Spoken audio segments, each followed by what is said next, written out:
Unlike thousands of Kenyans who fill the streets around the country for a peaceful commemoration of June 2024 anti-finance bill demos, which saw over 60 young people lose their lives, 25th June 2025 is a day Corporal Charles Koba, a father of 6, among 2 Gen Zs, does not wish to remember ever.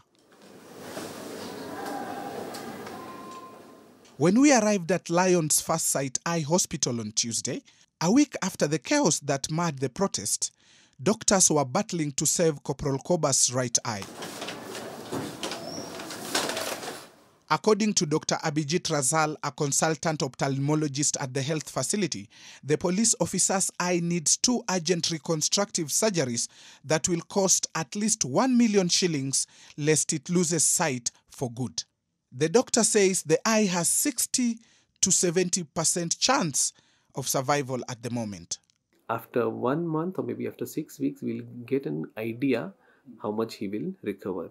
But the permanent eye damage can be anywhere from 20% to 60% or 70%. If the cataract develops in him, which will be a post-traumatic cataract and also a complicated cataract, so that surgery will be different, and then a surgery to reduce the pressure of the eye. So these 2 surgeries can be required. So it can go from 500,000 to 1 million. While agreeing with Dr. Razal, Dr. Zelalem Tafese, a cornea and refractive surgery specialist at the same health facility, who will be operating on CPL Okwoba, says that the damage starts from the patient's external part of the eye. He says the injured eye requires urgent surgery to ease the pressure by fixing rings and draining blood that is blurring his vision. When you go to inside the eye, yes, there is also an injected, we call it inflammation of the conjunctiva, which is the fleshy part of the eye. And whenever there is an injury, we expect that. As well as the cornea has swollen, it's very hazy. Cornea is the windshield of the eye, where the light enters first, so that's swollen a lot. And now the lens is suspended with some, we call it zonules, there are threads on which is hung, okay? Now that one is a little bit weak, so it's shaking. So in the future, probably he needs cataract surgery, and also with care, okay? We need to put some supporting rings, otherwise it may not hold the lens, okay? But what exactly happened to this police officer? CPL Kwoba says that while attempting to contain protests in Kikuyu, he decided to lift the glass on the front part of his headgear so that he could see properly. He wanted to clear the smoke that had filled his protective gear so that he could help OCS Meshak Mulwa, who was choking. Unfortunately, a stone thrown by a protester landed on his right eye, causing him serious injuries. From nowhere, I was hit by a very heavy stone on the head. I lost consciousness. At Life Care Hospital, we were also attacked by angry youths who requested that I be brought to them. They wanted to maybe to attack us. A number of almost 500. They said if I'm not brought out, they'll burn the facility. For Constable Japhet Musuko, who works at Kiambu Police Station, the youth revolt Kenya witnessed on June 25th this year quickly went from a peaceful Gen Z protest to a deadly fight to stay alive. With a sling hanging around his neck, supporting his heavily plastered hand, the young man wears a sullen face. He discloses that a protester hurled a stone hitting his right hand that was holding a gun. The impact fractured his middle finger. As we were in that street, Valia said, because the driver was new in that place, so when we went to a point, there was no any other outlet, and then our driver tried to reverse the motor vehicle. That is when the violent rioters threw the stones, and as I was in that vehicle, I was this side, then they threw the stone. The stone came to my middle finger, whereby it took the it took the middle finger as I had a gun. Kilometers away in Nyandarua County, Sami Kamau, the sub-county commander Nyandarua Central, dreads the painful and traumatizing reality of 25th June 2025 that he says will forever be embedded in his memory. Now these people followed the officers at the station, and from there now they started attacking the officers from the station using stones. It was about 12:45 hours.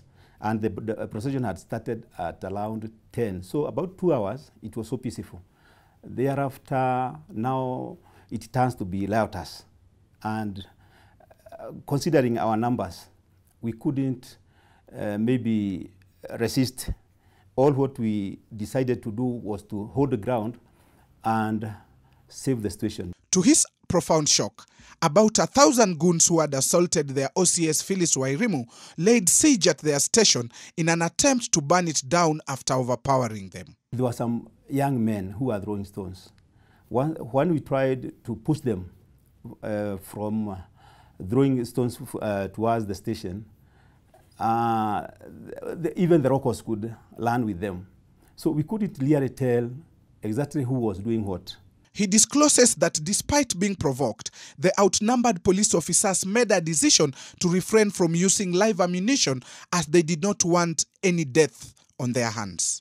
That day, we restrained ourselves so much because the level of attack, it had come to such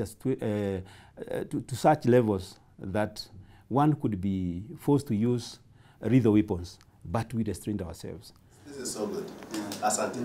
In an exclusive sit-down with NTV, police spokesperson Michael Mushiri Nyaga starts off by expressing regrets over the death of Kenyans caused by the police.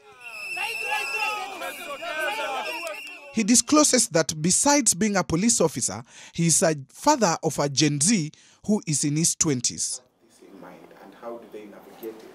Mr. Mushiri says that with his son, they have since last year had conversations about protests, police brutality, and the needless loss of lives young people have been subjected to by some of those tasked to protect, serve, and safeguard them.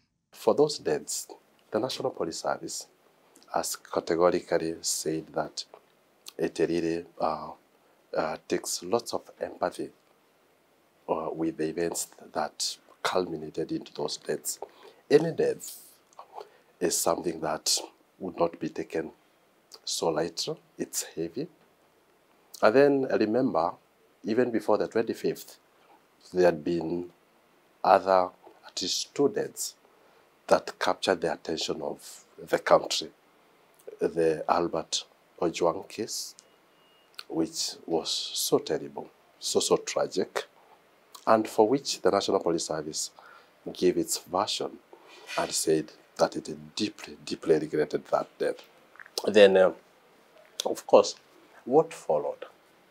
I remember on the 17th of June, we had the death, again, so horribly traumatic. The shooting of Boniface Mwangi at a street in Nairobi is called the Mask Hawker. I'm a father. My son is in his 20s. And even from last year, we had these conversations. He's in college at the moment. And there's yet another one just behind him. So I understand. First, as a parent, forget about who I am as a police officer. Mushiri also describes that watching his colleagues shoot Boniface Kariuki, a mask hawker, at point-blank range and without any provocation points to mental health issues and lack of regular retraining. It's worth noting that the state slashed a 30 billion shillings allocation meant for police trainings. He avers that all is not lost. Law enforcers are internally addressing the wars between them and the public. When Boniface was shot at Cross Ridge, I shuddered even looking at that video. And at first I thought maybe this is not real. But now we have the reality with us. And I want to tell the officers, alongside the public, and particularly my officers, that you have a duty to serve the people of this country. And you can only do that within the fidelity of the law, within the Constitution, not outside of the Constitution. When we see a few of us, and I say this very, very purposefully, stepping out of the line and carrying out what completely unprofessional activities in the name of policing, the general public's going to doubt. It's going to doubt what's going on. It's very important that we don't break that board. We can't have the community on one side and the police on the other, because ultimately we will not have one country. The police spokesperson also clarifies that cops only take orders from the Inspector General of Police as directed by the Constitution. Not even an overzealous Interior CS Kipchumba Murkomen, who recently gave a shoot-to-kill order on the president, can instruct the police. Because you've talked about the control of the National Police Service by politicians. The Constitution did not envisage that. The Constitution doesn't say that. And remember, the Constitution is the supreme authority that governs us, we the people. It talks about we the people. And let me give you an example. When you look at Article 245, the Inspector General can get directions from the CS, that is the Minister in charge of Security, or can get directions, but these directions can only be on matters policy, and they have to be in writing, right? So the independent operational mandate of the National Police Service is the work of the Inspector General of National Police Service. The National Police Service is of service and of help to the people. We cannot be able to deviate in any way from that mandate. So the issue of the politicians interfering, this is something that's unacceptable. Not even the president. The president does not instruct the Inspector General on how to carry out his constitutional mandate. According to Mr. Mushiri, the number of injuries sustained by police officers during the June 25th, 2025 protests was slightly over 300. Those are physical injuries. You remember there's a young lady, Emily, was where we see young people stepping on her head. This was a near-death experience. But still in that incident, we have this young man who actually shields her. And this actually should bring out very, very strong. This is a very powerful message. And that's why we said we don't have we cannot have a divide between the public and the police in that video alone. Mushiri also reveals that his colleagues are well aware that young people in Kenya who are largely unemployed are battling a lot of hardships daily. He acknowledges that stress levels among the youth could be over the roof at times. The agencies, the general public, even the police officers themselves, I can tell you for a fact, mental challenges are real. These are really the issues. There are continuing conversations, even internally, right? How we behave, how we carry out our mandate as a National Police Service. The devastation is real. There are programs in place to ensure that the people that we serve are served not just in dignity, but with all the respect and according to the law. We want to be a service not just in name, but in real service to the people of this country that deserve the very best. Ahead of the 35th Sabasaba anniversary, when young people plan to hold street protest, the National Police Service spokesperson is urging them to tread with caution. He is also lauding efforts to revive the enactment of a bill to police protests. The building up of consensus and getting to an understanding that, hold on, we cannot take a particular route. Instead, you're going to take a completely different route.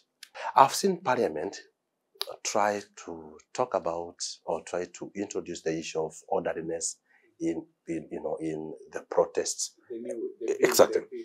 Yes, I think that's something that has been long in coming, if I may say. This is something that should have been straightened out a long time ago. We've looked at even the most advanced democracies. There has to be the when, the where, the how, including the end time. Leon Lidigu, NTV, Nairobi.